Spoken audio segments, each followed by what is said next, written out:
o tamanho médio das nossas habitações são 2 a 3 vezes maior o que era o tamanho de uma habitação de 100 anos atrás.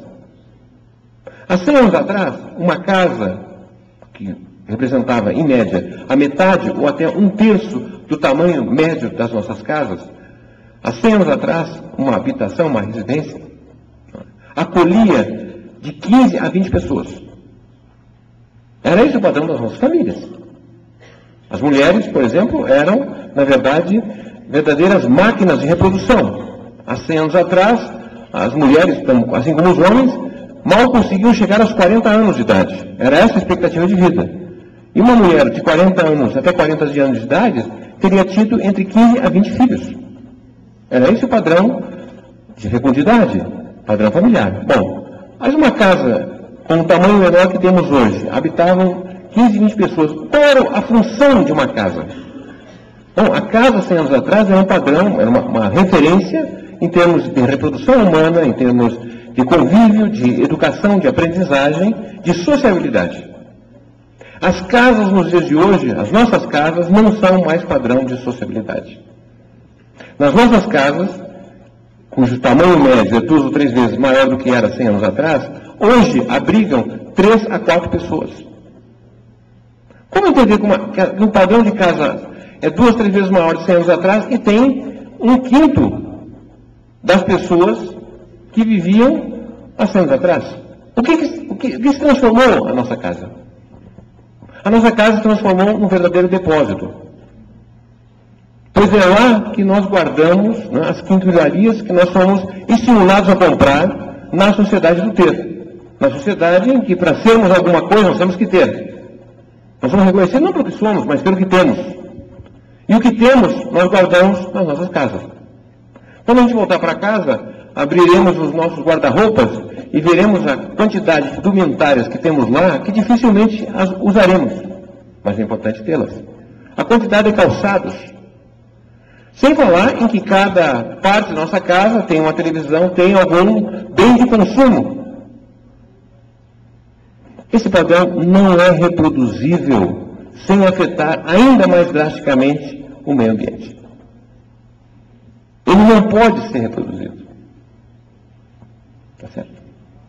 Portanto, a questão colocada é o seguinte: qual seria o padrão de produção e consumo adequado? Como rompemos com aquela falsa igualdade que a gente concebeu, não é? De que padrão de vida adequado é o padrão de vida do consumo. Existem perfeitamente condições de termos uma vida simples, de qualidade. Mas isso é uma mudança cultural. Dificilmente faremos do dia para a noite. Isso é um debate, isso é um convencimento político, isso é a formação de uma nova maioria com essa perspectiva. E terceiro elemento que caracteriza nosso modo de ver uma crise de natureza estrutural é, na verdade, a relação que há na crise com a desgovernança do mundo. Nós estamos vivendo, na verdade, uma profunda desgovernança pública do mundo, porque as instituições constituídas para fazer a governança do mundo estão superadas. Vivemos num mundo em que existem grandes corporações que dominam qualquer setor da atividade econômica. As 500 maiores corporações transnacionais do mundo possuem anualmente um faturamento que equivale a 48% do produto interno bruto do mundo. A riqueza do mundo. 500 grandes corporações. São elas que governam o mundo. São elas que foram no passado portadoras do futuro, mas hoje não mais são. Porque o futuro que elas projetam é o futuro da reprodução desse modelo de padrão de consumo que está superado. Como não construir a governança do mundo? Não é algo que nós fazemos. Como farão os ricos que perderam, estão perdendo muito? Porque eles operavam com papéis, os direitos de riqueza, os certificados, os derivativos. Esse conjunto de direito à riqueza representava um volume de recursos que equivalia a 10 vezes a riqueza, de fato. Os ricos aceitarão perder a riqueza. Não teremos mais conflitos no mundo? Não aumentará o nacionalismo? Não aumentará a xenofobia? Eles estão diante de questões complexas. exigirá um longo tempo em que esperamos que a democracia, que o diálogo, que a democracia possa, de fato, viabilizar as alternativas. Não foi esse o encaminhamento que se ficou em períodos anteriores. Como é que a crise chega no Brasil?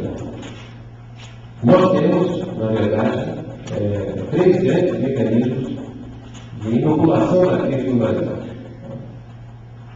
O primeiro diz respeito ao problema do crédito. Infelizmente, as decisões que foram tomadas nos anos 90, decisões de encerramento dos bancos públicos, que havia toda a perspectiva do discurso da liberal dos anos 90, que, fechando o banco público, nós teríamos expansão dos bancos privados. E além do fechamento dos bancos públicos, seria necessário a liberalização financeira, como foi feito em 1992, o Brasil tiver ajuda financeiramente comum, atraindo bancos estrangeiros. Bom, o que ocorreu na década de 90 até os dias de hoje? Nós tivemos uma redução, fechamento de bancos públicos, bancos estaduais, não todos, sobraram alguns, ainda bem. Junto com a redução dos bancos públicos, nós tivemos a redução dos bancos privados. Nós tínhamos 230 bancos em 1996, hoje temos 160, 170, estou aqui preciso com o número. Uma redução drástica do número de bancos no Brasil, enquanto dizia que nós teríamos maior banco, maior competição. Assim como reduziu-se o número de bancos públicos, reduziu-se o número de bancos privados, nacionais. A única coisa que cresceu foram os bancos privados estrangeiros, que hoje respondem por um quarto do crédito nacional. Com a crise, houve uma redução dos créditos. Para ter uma ideia, no ano de 2008, os países não desenvolvidos, em que se conta o Brasil, teve acesso a 1.200 bilhões de dólares em termos de crédito de recursos internacionais, da forma de investimento direto ou mais formas. Este ano, a previsão é que o mundo não desenvolvido deverá ter não mais de 300 bilhões de dólares de crédito. Então, isso afeta grande parte do país e não foi diferente no Brasil. Além de nós dependermos do crédito externo, praticamente aí, um quarto do crédito nacional, nós também dependemos do crédito para investimento. E aí a situação é um pouco mais difícil, porque um terço do crédito para financiamento, de longo prazo, ia no exterior. E isso afetou muito rapidamente as empresas que dependem de crédito para exportar, que dependem de crédito para vender os produtos. Vocês vão lembrar, as montadoras do Brasil tomavam dinheiro do exterior para, ou seus bancos, na verdade, para financiar a 60 meses, a venda do automóvel, desse tipo. Se manifesta a crise internacional, praticamente desaparece a possibilidade de financiar o longo prazo essas operações do Brasil. A segunda medida de inoculação da crise do Brasil diz respeito ao comércio externo. Nós tivemos uma redução drástica do comércio internacional há vários números, mas imagina se o comércio externo vai cair esse ano, vai ser menor em relação ao ano passado, 7% até 11%.